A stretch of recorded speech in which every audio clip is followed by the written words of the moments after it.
El acueducto de Segovia es una de las estructuras más impresionantes que podemos contemplar. Es uno de los mayores logros que hemos hecho los seres humanos.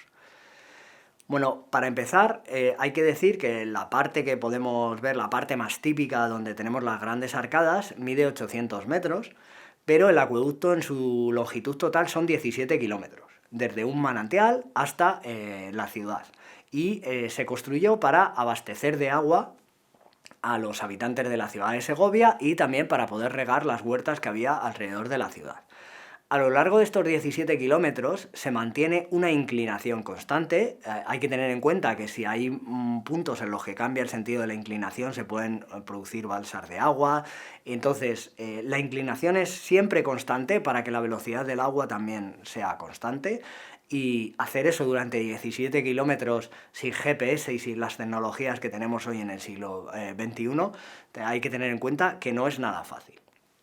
Además, decimos que son 1800 años porque desde que se construyó, se construyó en tiempos del emperador Trajano hasta el siglo XX, estuvo funcionando. No solamente estuvo en pie, sino que estuvo funcionando y estuvo transportando agua.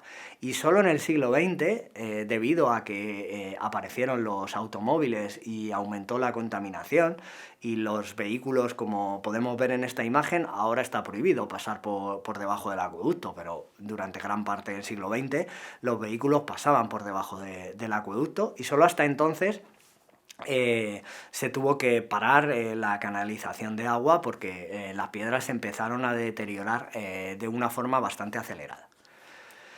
Bueno, como decía antes, la parte más impresionante de las arcadas mide solo 800 metros. 800 metros es muchísimo, es casi un kilómetro.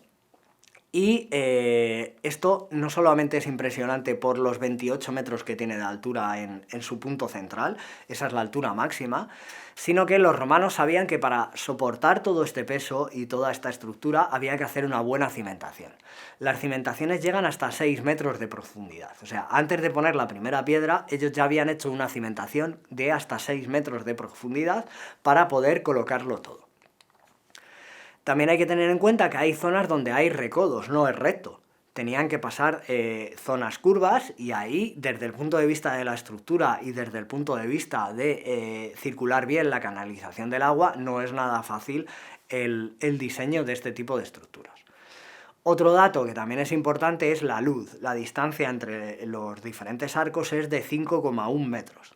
Bueno, esto es una distancia que es bastante grande, imaginaros 5,1 metros, todo esto hay que soportarlo con un arco de piedra que no tiene argamasa. Es decir, todas estas piedras que vemos aquí, estos sillares, están diseñados cada uno de ellos a unas dimensiones específicas, cada uno tiene su posición y están todos encajados exactamente en su puesto para soportar una distancia de 5,1 metros entre pilares. Bueno, vamos a ver que tenemos dos tipos de piedras. Las más espectaculares, las que nos llaman más la atención, son los sillares. Son, digamos que, las piedras que cuesta más hacer, porque como decía antes, cada una está especialmente diseñada para encajar en su sitio. Fijaros, por ejemplo, esa piedra triangular que está entre los dos arcos. Esa la han diseñado para que encaje exactamente así. Digamos que es la parte cara, lo que nos costaría más dinero, más trabajo, más esfuerzo, es la parte de los sillares. Colocarlos todos exactamente en su sitio, encajarlos y por supuesto antes en la cantera darles la forma exacta que tiene que tener cada uno de ellos. Siempre que vemos una estructura de piedra vamos a distinguir entre estas dos partes, y esto lo podéis ver en una iglesia, en una catedral, vais a ver estas piedras que podemos llamarlas las piedras bonitas, las piedras que tienen esta forma especialmente diseñada para estar en su punto, que son los sillares, y otro que es lo que llamamos mampostería.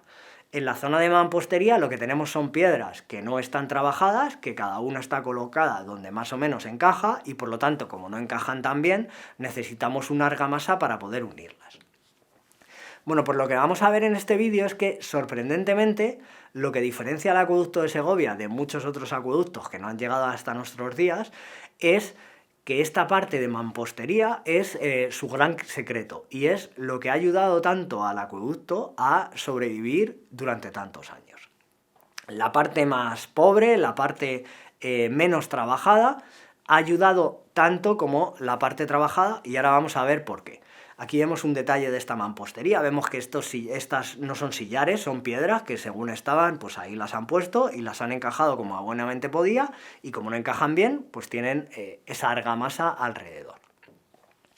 Aquí vemos otro acueducto, hay muchos acueductos que hicieron los romanos y que no han llegado a nuestros días. Este es el acueducto de los Milagros, que está en Mérida, y como vemos no ha llegado en tan buen estado de conservación. Y la mayoría de estos acueductos que no han llegado en buen estado de conservación no tenían esta parte de mampostería como ocurre con el acueducto de los Milagros. Vamos a ver por qué. Si pensamos en un arco de piedra, como decíamos, no tienen argamasa. Entonces, todas estas piedras están unidas mediante la fuerza de compresión que tienen entre ellas. Están comprimidas una a otra. Y esta línea roja que dibujamos es la línea de empujes que se produce entre las distintas piedras. Bueno, si estas piedras solo tienen que soportar su peso, esta sería la forma que tendría la línea de empujes. Pero ¿qué ocurre si le añadimos un peso encima, como es el peso que puede suponer esta mampostería? Entonces lo que vamos a tener es que la línea de empujes tiene a la parte final una forma más vertical. Y esa forma vertical nos ayuda. Contra más fuerza tengamos para comprimir las piedras, más estabilidad vamos a tener. Primero, porque estas piedras son de granito y resisten muchísimas más tensiones de las que están sometidas el acueducto. El acueducto podría tener varios kilómetros de altura y aún así esas piedras serían capaces de soportar las tensiones. Y segundo, porque esa línea de empujes es más vertical. Las cargas horizontales son más difíciles de soportar y van a hacer que nuestro acueducto o nuestro arco se pueda desequilibrar. En cambio, las fuerzas verticales van directamente a la cimentación, a las columnas, y esas se soportan bastante bien. De modo que desde un punto de vista estructural, el hecho de meterle más peso arriba no es perjudicial, sino todo lo contrario. Es muy bueno para que esas estructura sea más estable y esas dovelas soporten esas tensiones de compresión unas frente a otras. De modo que tenemos dos ventajas en realidad. La presión es mayor, esas dovelas están mejor sujetadas y además todas las cargas son más verticales y van a ir mejor dirigidas a través de las columnas a la cimentación. Pero además tenemos una ventaja adicional, y es que tenemos que tener en cuenta que por el canal que tenemos en la parte superior circula agua, y en 1800 años va a haber más de un problema, va a haber más de una avería y va a haber más de una fuga. Los principales elementos erosionadores de una piedra son el viento y el agua sobre todo. Si evitamos que ese agua llegue hasta nuestros sillares, estamos ganando mucho. Entonces hay que tener en cuenta que cuando se producía una pequeña fuga, tenemos una distancia de seguridad que nos da tiempo a hacer esa reparación antes de que ese agua llegue a los sillares, porque si ese agua llega a los sillares lo va a erosionar. En Segovia el invierno es muy duro y si ese agua además se convierte en hielo va a hacer un efecto cuña y es muy fácil que dañe esos sillares, de modo que tenemos dos ventajas. Así que recordar, si veis el acueducto de Segovia, recordar que es muy espectacular toda la parte de los sillares, cómo fueron capaces de diseñar y fabricar, darle la forma adecuada a cada una de esas piedras para que encajen exactamente, pero también que ellos ya aplicaron esta idea de poner la mampostería, estos elementos que no son tan espectaculares, no son tan bonitos, pero que han hecho una función fundamental a lo largo de todos estos siglos para que el acueducto se mantenga en pie.